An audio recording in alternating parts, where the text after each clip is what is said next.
If you clicked on this video, I'm going to assume one of two things about you. Number one, you actually know me. Like, we've met before, we've talked together, or we've worked together in some capacity. And so you know just how generous I actually am. And of course, I'm not bringing that up to justify the means of today's conversation, but the topic is in regards to generosity. I'm generous with my time, my energy, and my resources, and I'm pretty sure that you can attest to that in some kind of way. Number two, you haven't met me before. We have not had a conversation or worked together in any type of capacity, but you're curious about today's topic, probably because you already give to beggars or those in need, or because you've thought about it. Either way, please stay for today's conversation because it's really important. Today, I'm going to give you the number one reason why I stopped giving money to beggars and why I think you should too.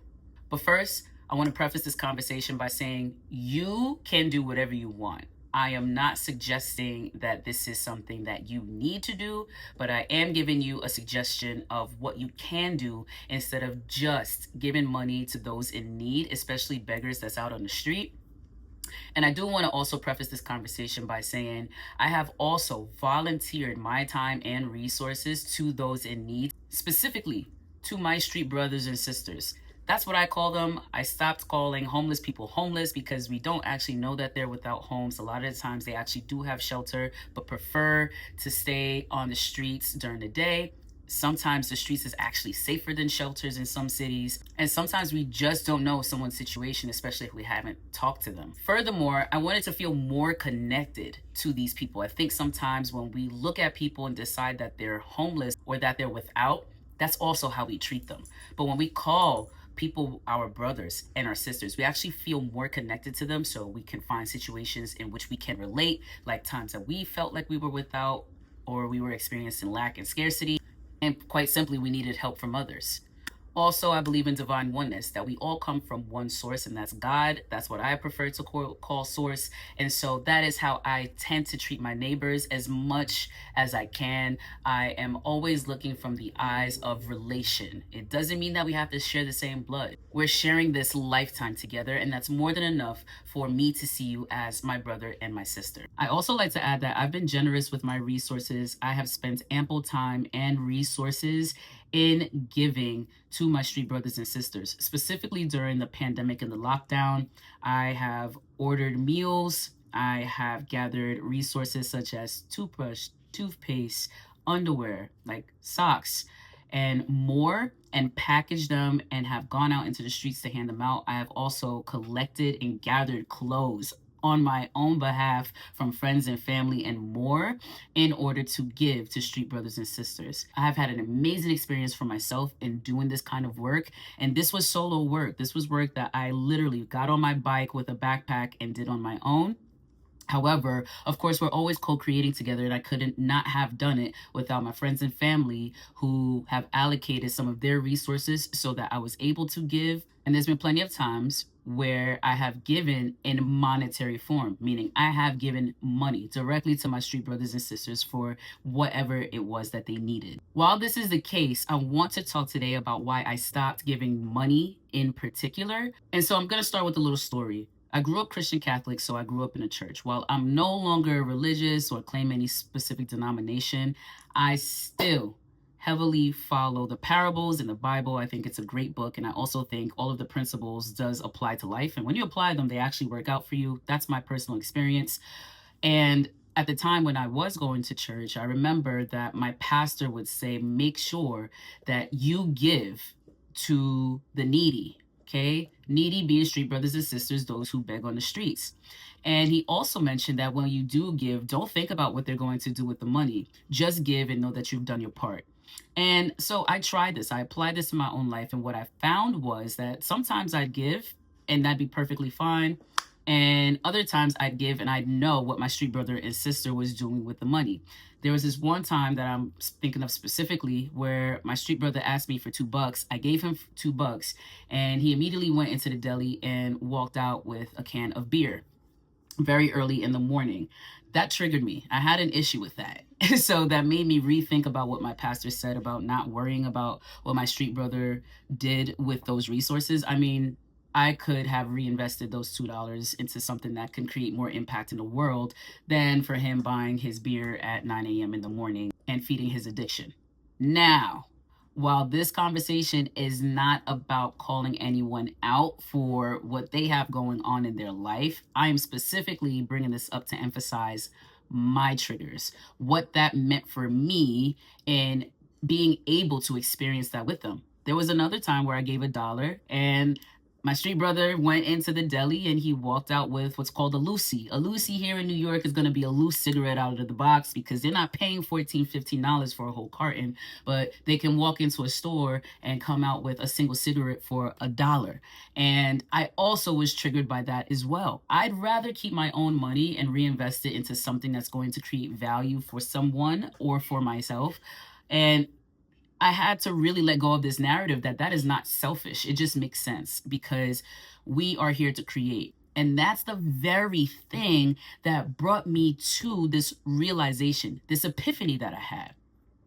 The epiphany is that we have essential needs. And if I was to name my top 5 right now, it's going to be food, air, clothing, water, and shelter. Those are just 5. Of course, there may be more, but we actually cannot live without these essentials. You can't live without water for too long. You can't live without food for too long. You can't live without shelter for too long, clothes, so on and so forth. Okay, so those are our top 5 essential needs. And when I thought about this brought me back to the time where I was in Jersey City and I was able to collect and gather resources and give it to those in need. And they actually would take it and utilize it. They can apply it immediately in their life. They didn't have to worry about asking for money and gathering a specific amount of money so that they can supply themselves. And so this led me to thinking about what are the 5 essentials, out of the 5 essentials, what can I give to my street brothers and sisters on a regular basis? And what came to me was food, water, and occasionally that would be clothing. But food and water is something I could give consistently, meaning on a weekly basis. So how am I going to give food? In the capacity that I'm able to do that now, what I do is I actually carry around a lot of fruits. Like I buy fruits by the bunches so that I can share. So I'll buy a bag of apples, I'll buy a bag of bananas, I'll buy a bag of oranges, or maybe if I have a sandwich or I made a sandwich, I'm okay with sharing those things with my brothers and my sisters. And I actually found that that is what's in the Bible. Okay, so if you look at Proverbs, if you look at Luke, if you look at Isaiah, you will actually find that the Bible talks about giving. It never actually says you should give money to a beggar. It doesn't talk about giving monetary incentive to beggars at any point. It actually mentions giving food, giving clothing, giving shelter to our neighbors if they are in need. And so I found that these essentials actually made way more sense. And my brothers and sisters were so happy that instead of just giving them $1 and they'd have to still ask a few more people to get money in order to get that essential need, that I would just get that essential need. So, hey, can I have $1 so that I could buy some food? Hey, bro, I could buy you some food. Hey, sis, I could buy you some food. There's a pizza shop right there. You want a slice or two with a water or a soda? And whoever said yes, I take them. Or sometimes I'd actually get someone who would ask me for something else. Like, hey, there's a McDonald's over there. Can we get something from the value menu? And I'm like, yeah, I have the time to do that. There's been times where I've put in an order, I've paid for it, and then I went about my way, especially if I'm on the go and I can't wait with them. But plenty of occasions I have walked into these restaurants with my street brother and my sister and have purchased their meals and they have been grateful for it.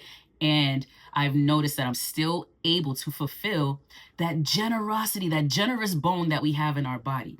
We all have this generous bone in our body. This is not about religion, so it's not just about what the Bible says or what your church says that we should do. This is more about what already lives inside of us. We naturally want to give, right? We want to share. We want to be able to possess enough so that we can share amongst ourselves. So I've also came to this epiphany. Generosity is not only moral, but it's good for our health. It feeds us and nourishes our soul. It nourishes our mental health, our emotional health, and our physical health because we can't have all of this abundance in one space and keep it to ourselves. God also said to not lay up treasure for ourselves, but for our children, for our communities. And we're supposed to give because it feeds us. It rewards us on the back end when we do. That is the law of energy. It needs to flow in and out, forward and back. So we must still give. But I'm just saying that if you come across someone who actually is homeless, that dollar, $2, and $5 is actually not going to help them anyway. It's not going to buy them a home. I mean, it might buy them a space for a little bit so that they can preoccupy themselves for a night or for a day or for a few hours. But ultimately, it's not going to be a long term solution. When you give them a dollar, $5, $10, maybe even $20, that is going to be something that will provide them immediate relief, but is not going to be long term. And so, how can we actually help our street brothers and sisters long term versus just giving them a few dollars of monetary incentive so that they can find their essential needs? That is what led me to the proverb that says, feed a man a fish, he eats for a day. Teach a man how to fish, and he will eat forever. That led me to this epiphany, which I found is way more valuable than any dollar or any coin that you could give to your street brother and sister. Because remember, the only reason why money is a necessity is because we give it meaning, we give it value. Money is a tool, just like any other tool inside of our toolbox, right? So if I have a picture that I want to hang up on the wall, I need a nail and a hammer, but I don't have a nail and a hammer, I might wait so that I can go to the store and buy a nail and a hammer so I can hang up this photo, right? I can hang up this picture. But then I might have a friend that comes over and I let them know, like, I'm so happy that I get to hang up some photos finally. This is one that I really want to hang up. I just don't have a nail and hammer right now. And then my friend says, I have a nail and hammer and I'll be happy to help you hang up that photo. Guess what? I never needed the money. I needed connection. People have resources that we need. We don't actually need the money a lot of the times. And I'm not saying that we don't need money. I'm saying that the money is a tool to a mean. And so it actually may not be the tool that we need, but we need the mean, and we could just jump straight to the mean without the tool. So what I found is that in the interim between getting food for people or actually giving people money is that I wouldn't just give money without stopping to ask, hey, what's your name? Hey, how's it going now? Like, are you progressing? Is things getting any better for you? How did you end up in this position? And while those are great questions, especially as an intro to this deeper question, which God has blessed me with the talent of communication, both listening and speaking too. And so this one prompt came to me. Because you'll notice that whether you give a street brother and a sister, it could be veterans, it could be someone that lives in another state and then they came to this state and now they're not in a good position. It doesn't matter what their story was, but it's important to find out these things, right? So that we can earn their trust, so that they can open up for this one prompt. God gave me this prompt. What is your talent? This is important. This question is important. It's important to ask yourself because God has given us a unique talent, at least one. Each and every one of us, we have been designed with a unique talent so that we can express that talent out into the world. And that talent is actually what gives us reward and incentive. We have to do something, be something, give something, have something in order to get something, because that is the law of exchange of energy. And so we are all creators, including our street brothers and sisters.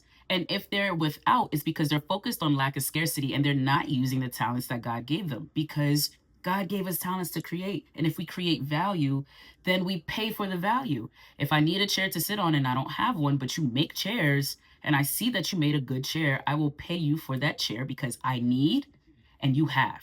And that is the gift of exchange. And so I asked my street brothers and sisters, what's your talent? And I've learned so much about so many of them that I'm just blown away. And I'm like, man, all you have to do is to create more. And that way, when you create more of this, then you create more value. And I am not even kidding you. These conversations, literally, you'll see a light bulb go off in some of their heads to realize that, hey, that's actually not such a bad idea. And maybe they don't know where to go from there, but that one light bulb is going to illuminate everything else that's in that room for us to figure out what's the next step. And I've actually witnessed and experienced this with people. I have met guitarists who play guitar in the park for money, but hey, how about teaching a guitar lesson? You have a phone, how about creating content and posting it and telling people that you give lessons? You want more money, right? You need more money. Like, you have to create value then. That is the way that you that you multiply money, that you don't just get a couple of dollars that you can add and put together and have a meal for the day. It's a skill set. It's the same reason you're able to keep your job right now, is because there's a skill set that you are providing to complete that level of work in which you're being compensated for. And this doesn't change whether you have a house or an apartment, whether you have food today or not. This applies to every one of us, all of us who are capable and able to use our resources to create value for others. Our purpose is to serve our community. Our purpose is to create value. Whatever that expression is that God has for you, express it out into the world and let it reward and incentivize you. And I believe that sometimes the help that we think our street brothers and sisters need, or they think that they need and we feed into it, is that they need that immediate relief. They need that $5 right now to go and get that food right now. And that might be true. But what about the additional value that you can add? What about the conversation and the connection that you could add to find out, like, hey, how can you make more of this? I just gave you $5. How can you turn it into 10 for yourself? How can you take $3 and feed yourself and flip the 2 and turn it into 20? Because it's possible.